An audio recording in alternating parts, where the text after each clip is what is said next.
Hello, and thank you for joining me for another episode of Ellie Lenses. My name is Lillian Agbayegbe, and Ellie Lenses is when I come to you with the world from my own lenses, which I'm not wearing visible lenses, but I'm actually looking at things from my own lenses. Today, I'd like to talk about tomorrow. Yes, tomorrow. Tomorrow is October 1st. Being the Nigerian American that I am, I cannot say October 1st without saying Happy Independence Day, Nigeria. Happy Independence Day to my fellow Nigerians around the world. I know. Some people are having the debate right now. Do we have something to be celebrating as Nigerians? Like, how far has the country come? Is this the best that the nation could have done for itself? And there's things that we can do differently. Those are very important conversations, but I'm not going to talk about that today. Today, I'm still wearing my public health hat, so I'm going to talk about public health issues and talking about tomorrow. Tomorrow is the beginning of October, and October is Domestic Violence Awareness Month. Actually, Domestic Violence Awareness Month turns 30 years tomorrow, and I believe that in the beginning, the National Coalition Against Domestic Violence was there championing the cause for us to have nationwide education and awareness around the issue of domestic violence in the month of October. Interestingly, domestic violence is not the only issue that is going to be observed by public health practitioners in October. October is also National Breast Cancer Awareness Month. October is also Sudden Infant Death Syndrome Awareness Month. And there are also weeks in October and days in October. October 5th, I believe, is National Walk to School Day. October 15th is National Latino AIDS Awareness Day. And so, why do we have these days, months, weeks for observance of health issues? Shouldn't we be working on those issues all year long? We should, and we are. But we specifically pick days, weeks, months so that we can get you involved. Let me share what my colleagues have to say from the U.S. Department of Health and Human Services. A National Health Observance Day is a specific day, week, or month that is dedicated to the promotion of a particular health issue. National Health Observance Days are sponsored by professional associations, federal government agencies, research centers, and nonprofit organizations. And what do? We want to draw particular attention to the work that we're doing in those months, those days, and those weeks, and try to get you to be involved in the process. So take this Domestic Violence Awareness Month, for instance. This restaurant, Not Your Average Joe. If you go and eat there on every Wednesday in the month of October, 15% of the proceeds from that organization is going to be donated to Court Watch Montgomery County. Court Watch Montgomery County is an organization that has volunteers that go into court, observe court proceedings, and they have been instrumental to a lot of changes in the judicial system that have been beneficial for victims of domestic violence. In fact, Montgomery County is going to have its first exchange center, which should be opening before this year runs out. And that is coming into being primarily. A lot of people have been on the table, but Court Watch Montgomery County have been right there in the forefront with other partners to make sure that Montgomery County has an exchange center. October 14th, the Nigerian American Lawyers Association is collaborating with the Nurses Association and Temple of Praise International Churches, and they're having a presentation at Temple of Praise International Church in Beltsville. Disclaimer, I go to Temple of Praise, yes, so that's my local church, but that's not something that we traditionally do all the time, and that's not something that the Lawyers Association or the Nurses Association traditionally do all the time.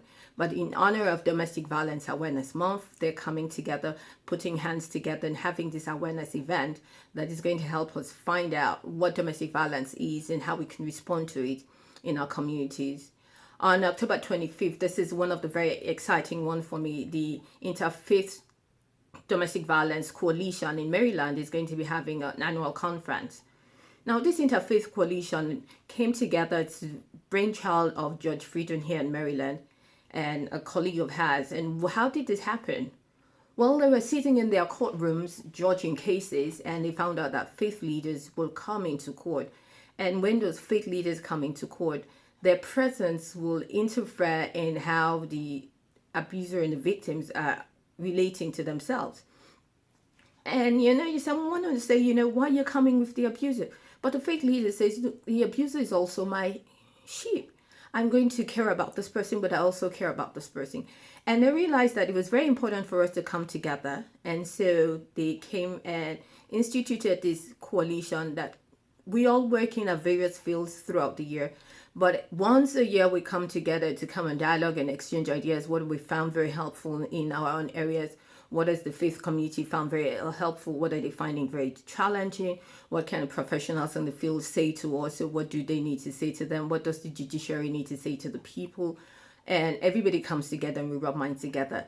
The goal being that we can provide better services to the constituents that we serve.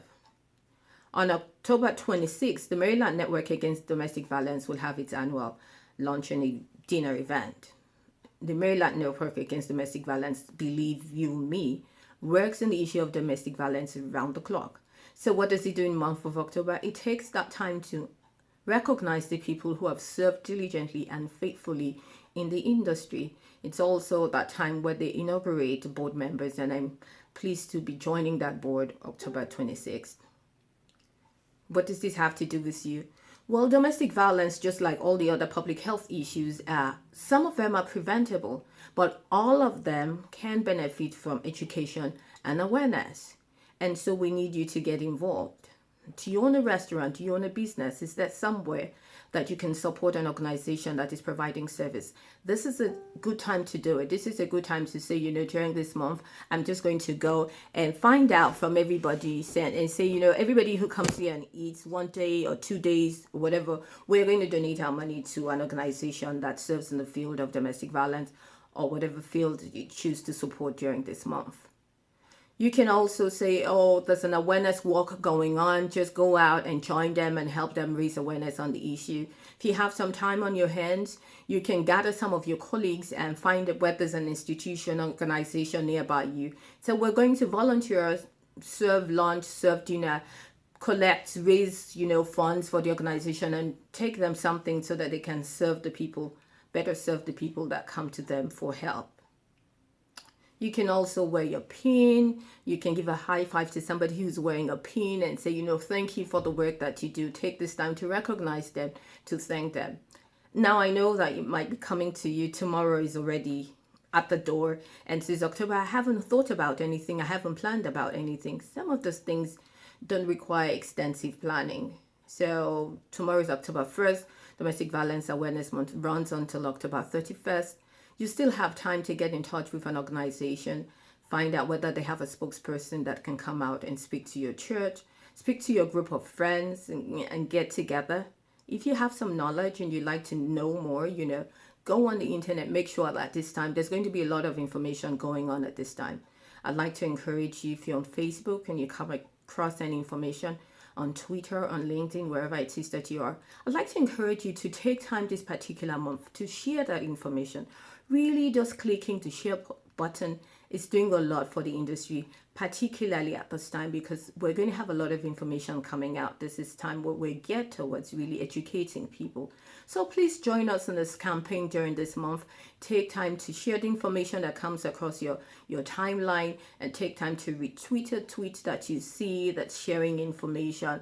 Find some organization that's going out. Donate. You can just do a Google search, donate. Now you might say, oh, well, it's not Domestic Violence Awareness Month where I am. You can make it Domestic Violence Awareness Month. I promise you, nobody's going to hold it against you. If you say, oh, well, it's Domestic Violence Awareness Month in America, and I've decided in, sympathy with them, I've decided to join with them, and I've decided to make this Domestic Violence Awareness Month where I'm living, that's going to be perfectly fine with the rest of us. So invite your friends, find somebody, learn something about domestic violence. Why do we care? Again, like I said, domestic violence and a lot of public health issues are preventable. One of the things standing in the ways of ending a lot of these things is the lack of awareness, lack of information. And so if you learn something this month, if you share something this month, if you support something this month, if you donate to some organization this month, you will be playing a very important part in our cause to end intimate partner violence in our communities. My name is Lillian Agbeegbe. I'm Executive Director of The Rest of Our Life. This is Ellie Lances, and I look forward to seeing you sometime very soon. Thank you, and happy October.